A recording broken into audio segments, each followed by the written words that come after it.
artificial intelligence. Hope or danger? I mean, it's definitely not science fiction anymore, is it? No, not at all. It's pretty much everywhere now. Our phones, cars, hospitals, even our homes. Right. And that's what we're digging into today, right? This deep dive is looking at the sources on where AI might be heading, say, in the next 5 years. Exactly. The research suggests, well, pretty rapid growth. It could really shake up how we live, how we work, even how we think. Okay, so let's start with the upside. What are the exciting possibilities? Where's the hope? Well, healthcare comes up a lot.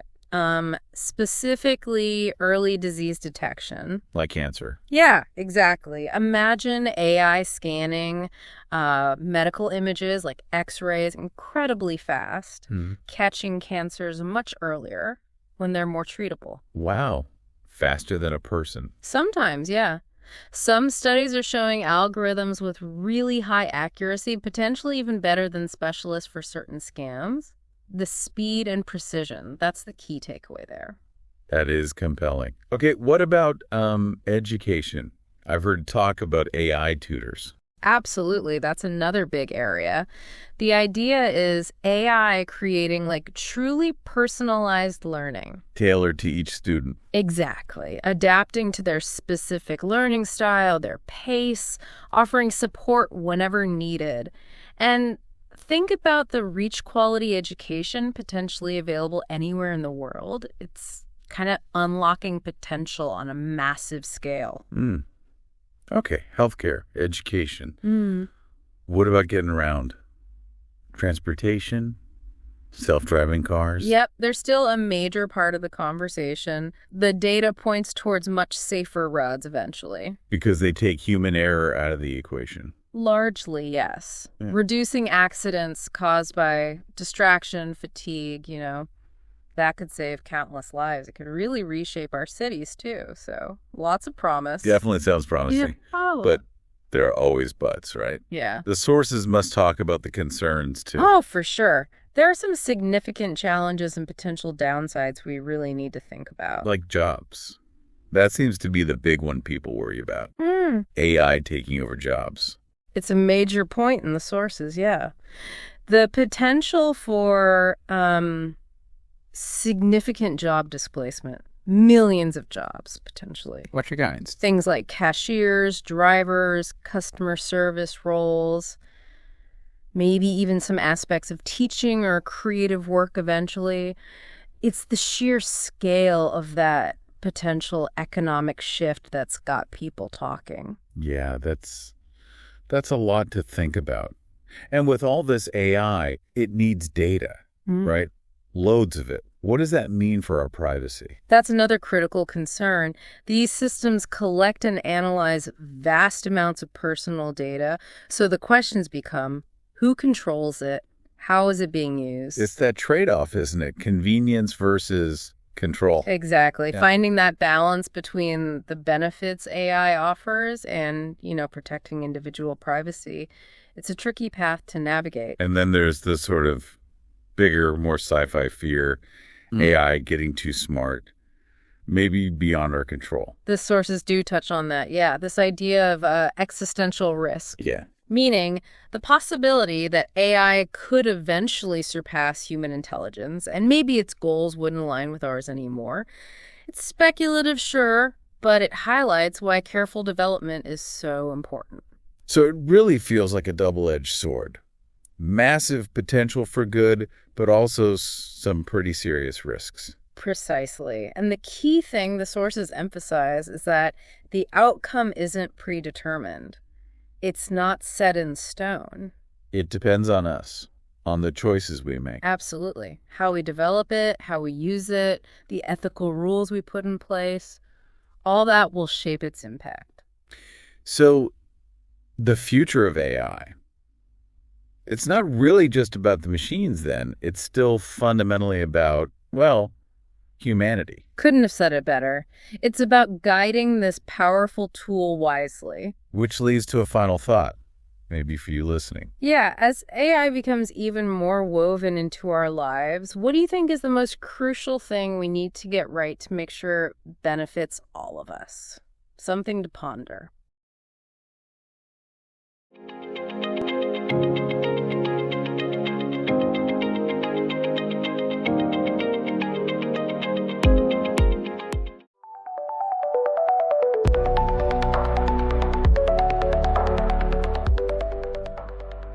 Welcome to the deep dive. Today we're really going off the map. Into the unknown, you might say. Exactly. We're tackling some of the world's most persistent, most mind-bending, unsolved mysteries.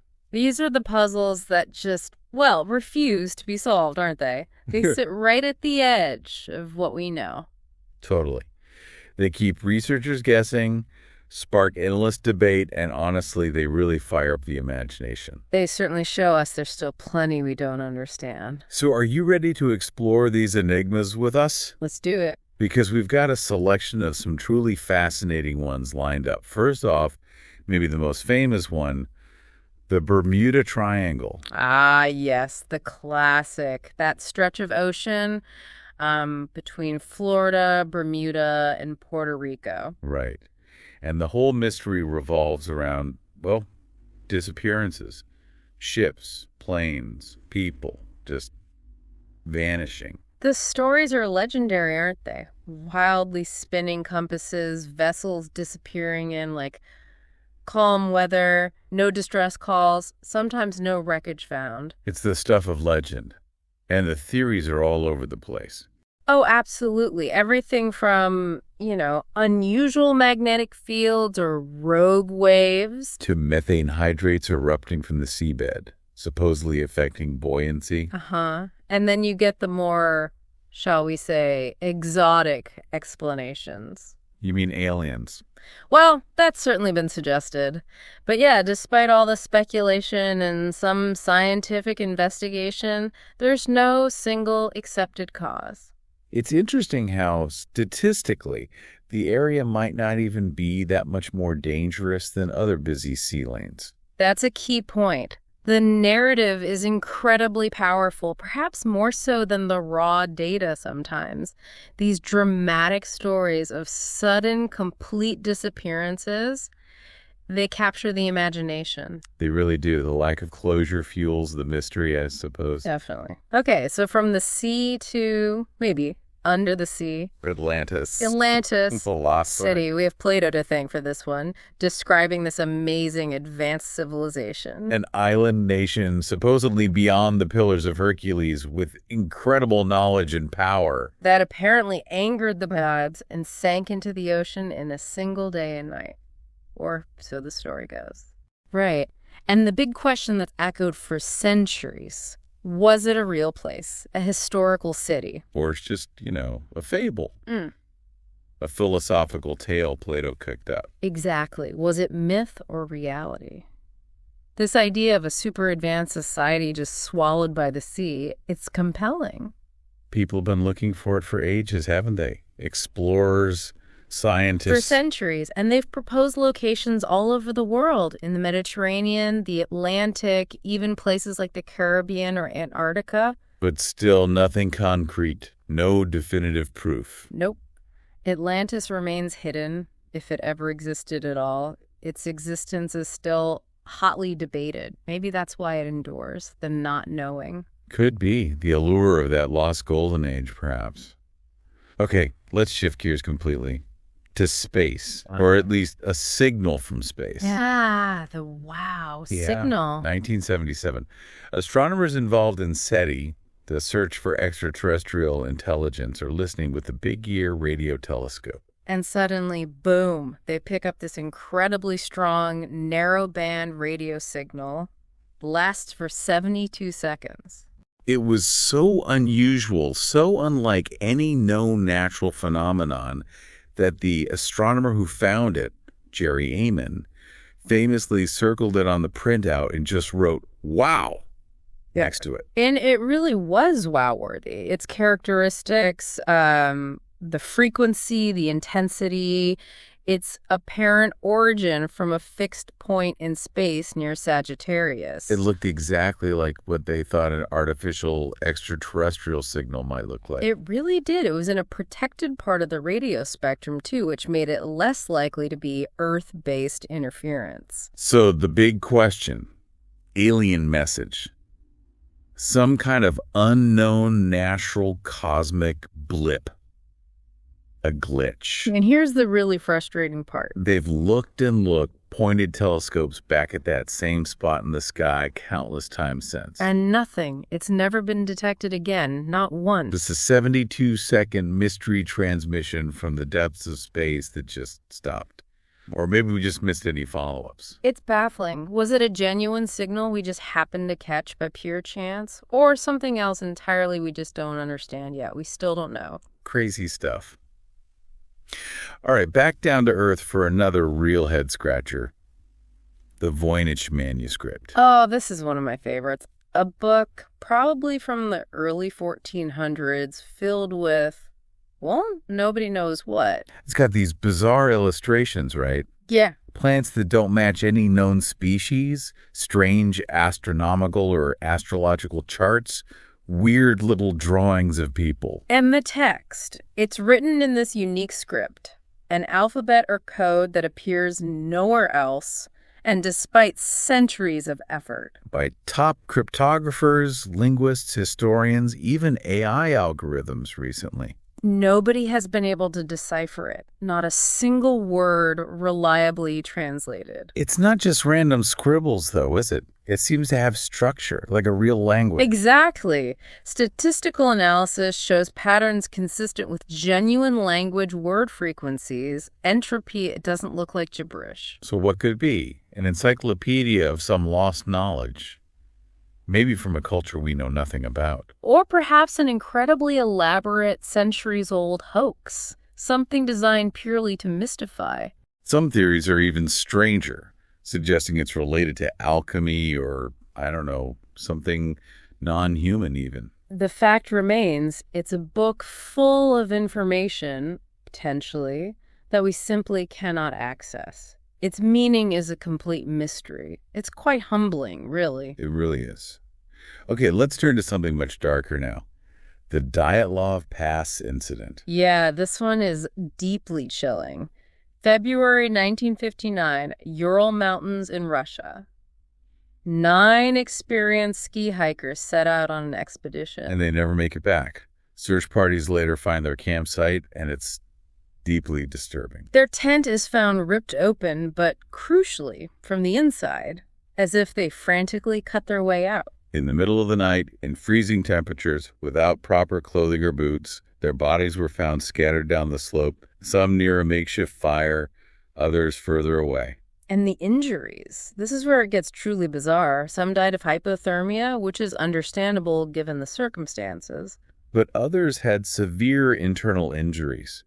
Massive chest fractures, fractured skulls, yet often with no corresponding external wounds, like they'd been crushed by an immense force. Right. And one woman was missing her tongue and eyes.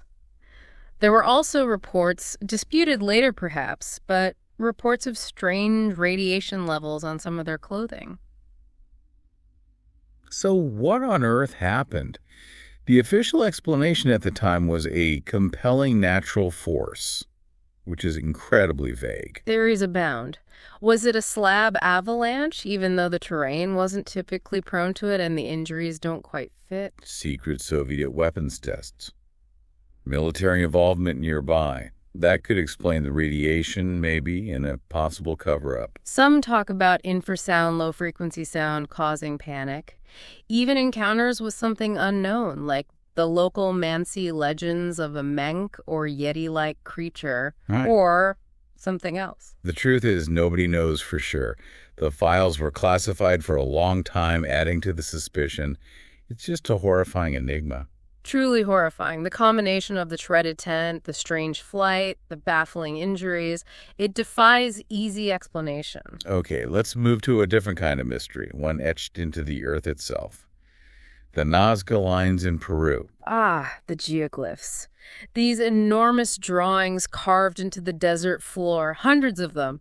And they're huge, depicting animals like hummingbirds, spiders, monkeys, lizards, plus plants, straight lines stretching for miles, geometric shapes. And the most incredible thing is you can't really appreciate them, can't even really see the shapes properly unless you're high up in the air. Exactly.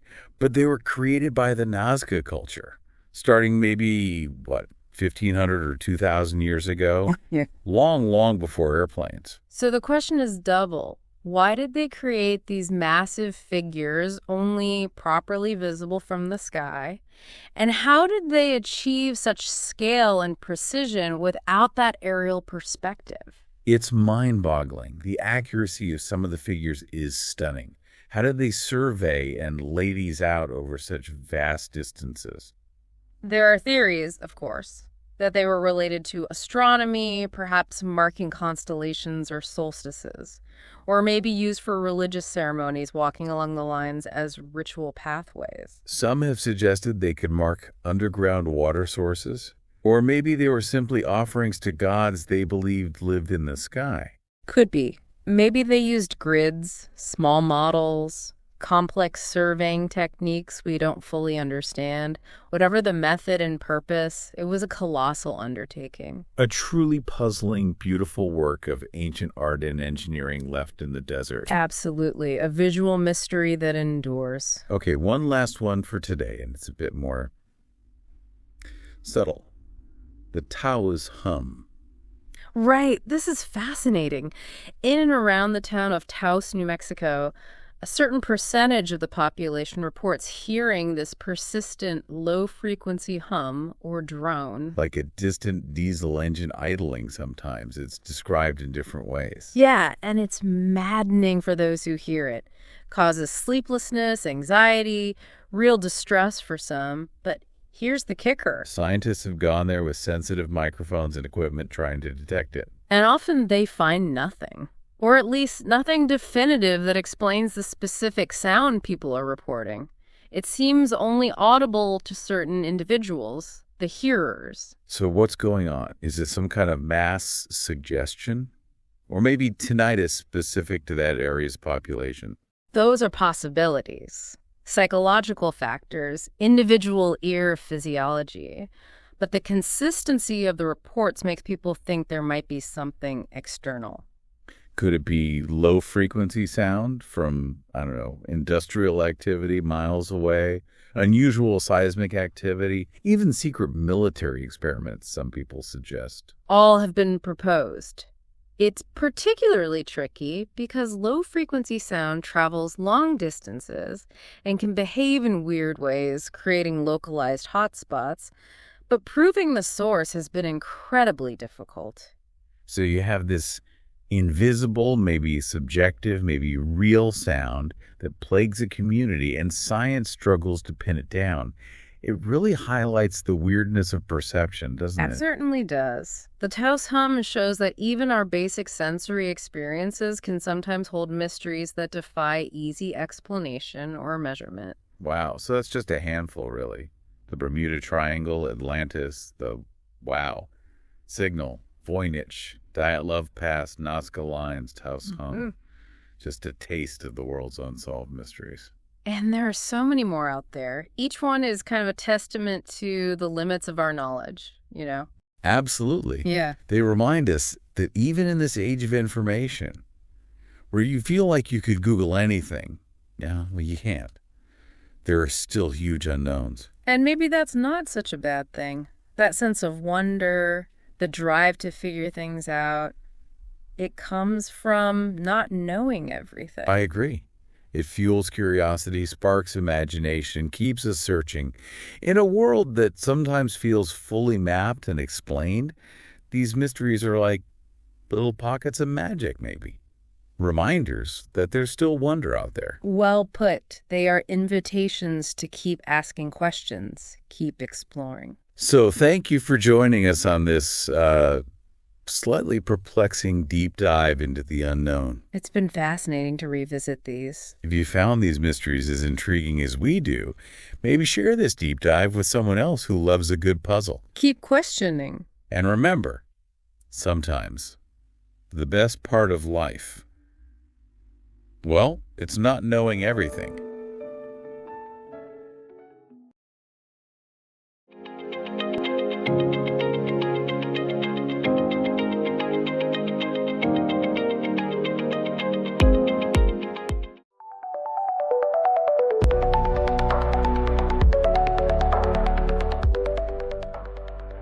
Welcome back to the Deep Dive. Today we're looking into a really interesting narrative. It's about someone named Sarah. Right, and her 30-day journey focusing on habits. Specifically, building good ones through these tiny, consistent actions. Exactly. And our mission here really is to pull out the actionable insights from her story. What can we actually use? Yeah. Find the practical takeaways, because it's all about how, those small everyday efforts can really build up. They compound. It tackles that feeling of being overwhelmed by big goals, doesn't it? Definitely. Sarah's story shows the power of just starting, well, incredibly small. Okay, so let's paint the picture. Sarah, she's 28, office job, relatable stuff. Smart, friendly, kind, but kind of stuck. Yeah, stuck in that rut, feeling tired, relying on fast food, too much TV maybe. She wants to change things. But that big question looms, right? Okay, but how? Where do you even begin? And the catalyst for her was apparently a book, found this key idea. The don't try to change everything principle. Exactly. Just start small. Yeah. That seems to be the core message she picked up. It's powerful because it lowers the barrier to entry, It makes that first step feel manageable, not daunting. So what was her first small step?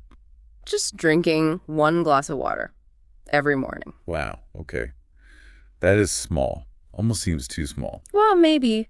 But think about it, it's achievable. And she made it even easier. A little sticky note on her mirror. Drink water after waking up.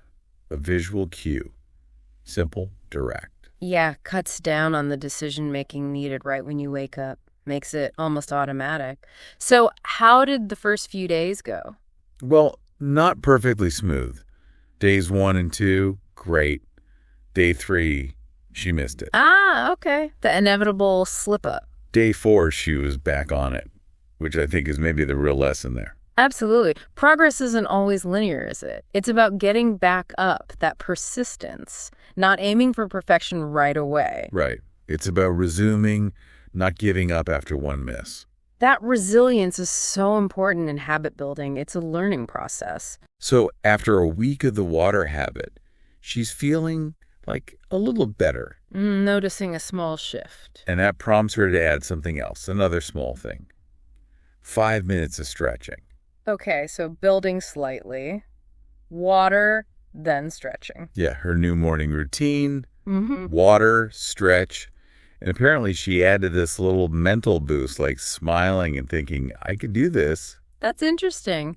Those small wins are building confidence, what psychologists call self-efficacy, believing you can actually do it.